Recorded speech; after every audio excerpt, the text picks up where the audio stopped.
Some of our Reggae boys had a debut to forget with their new clubs, and the Kaheim Dixon grabs yet another award at Charlton Athletic. Jamaica have a lifeline! How about this? Big up Gunnaz, I hear that. Don't know some of the Gunnaz myself, but big up Gunnaz. If you're new to the channel, welcome to the Gunnaz podcast. I'm your host Dicanio, an Arsenal fan who covers everything Reggae boys and local football. If you love the content that I do here, just go ahead and help me get to my goal of 4,000 subscribers. And also, if you are a regular viewer on this channel, remember, every single video I do on this channel must get to 100 likes. So just go ahead and smash that like button. Now in this video, I'll be updating you guys on a few Reggae boys and how they have been adjusting to life at their new clubs. I'll be covering Shamar Nicholson, Brandon Kova, and Dexter Lembikisa. Now, before I get into speaking about those players, let's start off with Kaheim Dixon, as he was awarded with Charlton's Chicken George Goal of the Month award for the second time this season with an outrageous volley from an acute angle outside the box against Birmingham for the under-21s in January. So congratulations to Kaheim Dixon. Okay, some crackers there, aren't there? We've got Josh Edwards, Kayleigh Barton, Kaheim Dixon, Lloyd Jones and Matty Godden as well. Curbs, do you want to go first? Dixon, I think. Dixon? Yeah. Oh, this could be the first unanimous. Wow. So I don't even have to get involved in this one. I normally do. It's Dixon, yeah. So, Kaheim Dixon, you are the Chicken George Goal of the Month winner. Let's have another look, shall we? Who wants to talk us through it? Some strike that, wasn't it? Yeah, it's unstoppable, isn't it? I think the keeper can't do anything about it. It's fantastic. To even attempt it from there, innit? Like, I think most people look to bring that down, don't you? And then maybe get a cross off or put it across the box, but look how wide he is there. To even attempt that is a great finish. Some absolute crackers, but there was only one winner. Now moving on to Shamar Nicholson, as he made his Liga MX debut with Club Tijuana versus Mexico co-hosts Chivas, which resulted in a 2-1 defeat for Boza and his team. Tijuana made 8 signings in the January transfer window, including Boza, so it might take them a while to settle in.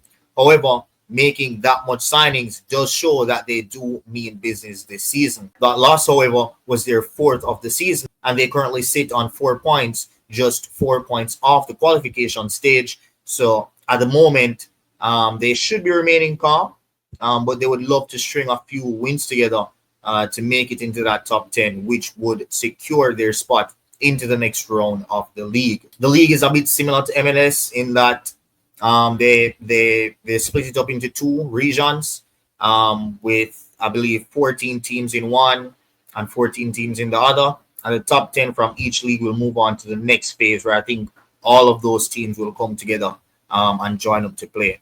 So, yeah, they will be looking to make it into the top 10. And currently, they're just 4 points off that top 10 spot. So there's not a whole lot to be alarmed about, but they really do want to string some results together to make it into that top 10. Now, Boza played the full 90 minutes last night and had a fat mob score of 6.1. I actually watched the game, and I think that they did not really get the ball to him a lot. They did not get the ball into his feet enough for him to do any damage. The team played like a donut possession type of football, passing the ball around and around and around, but barely making any penetrative passes through the lines to hurt Chivas. And I think that really nullified Boza's effect on the team and effect on the game in its entirety. And even then, he managed to get a shot off and created one chance as well for his teammate, and had a total of 24 touches all game. So not a great debut from Boza, but he will definitely have better games in the future. Now moving on to Dexter Lembikisa, as he made his debut for Barnsley when he came on as a second half substitute in the 64th minute when his team was down 2-0. And helped as they tried to come back and get a result. In the end, they did pull back one in the 90th minute from a goal that was assisted by John Russell, who continues to have a brilliant season for Barnsley, showing C. McClaren that he deserves to be starting in the Reggae Boys team. Dexter Lembikisa had a FOTMOB rating of 6.6 and will be hoping to start the next few games for Barnsley. Now, finishing off this video with another right back for the Reggae Boys in Brandon Kova, as he made his debut for Fleetwood Town from the bench in a 4-2 loss against Morecambe. And despite the loss, he had a standout performance with a 7.0 FOTMOB rating which was appreciated by the coach as he started the following game and gave another tremendous performance with an 8.1 rating on FOTMAP, and with some man of the match shouts as well in a 2-0 win over Cheltenham. So it was a mixed bag for the Reggae Boys, with all three of them losing on their debuts. But Brandon Cova and Dexter Lembikisa had standout performances, and despite their teams losing, and Boyz will have better days ahead. That is for sure. So yeah, just let me know about what you guys think in the comment section. About Dexter Lembikisa, Brandon Cova. Do you think those moves were the best moves for them?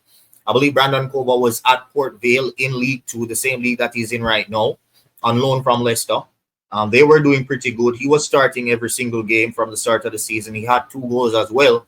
So I'm not sure what caused him to get out of the team and eventually get loaned down to a team lower down in the same league. That really does not make a lot of sense to me. I don't know why Port Vale would want to let him go. He was getting minutes. He was putting in good performances. He had 2 goals in 17 games from right back. So, yeah, that one didn't make a whole lot of sense to me. However, he is in Fleetwood Town now, and he's continuing the same form in a lower performing team, a team lower down the table in the same league, and he's still putting in those performances. So hopefully we can continue to see the best of Brandon Cova, and hopefully Steve McClaren does have eyes on him in England, because he does deserve a shot in that team, especially over Tavon Gray. You guys know my thoughts on Tavon Gray. I don't rate the guy. So Brandon Cova can definitely be a backup right back. And who knows, potentially push Dexter Lembikisa for that starting right back role. And speaking of Dexter Lembikisa, he's finally going to be getting minutes now at Barnsley. Came on, had a good performance, and I am hoping to see him start games going forward alongside John Russell in the midfield as well. John Russell is having a very good season, so look out for him, and hopefully they can all stay injury-free. Also, Boyz, we need to see Boyz kick on this season. We need to see him start scoring goals in the Liga MX, because he will be very, very pivotal in our bid for World Cup qualification, as he is the next in line to be starting games with Mikel Antonio out. So let me know in the comment section, guys, what you guys think about these few players that I just spoke of. Share your thoughts in the comment section. Thank you guys for watching, and I'll see you next time. Peace. Jamaica have a lifeline. How about this? Big up Gunnaz, I hear that. Don't know some of the Gunnaz, but say, but big up Gunnaz.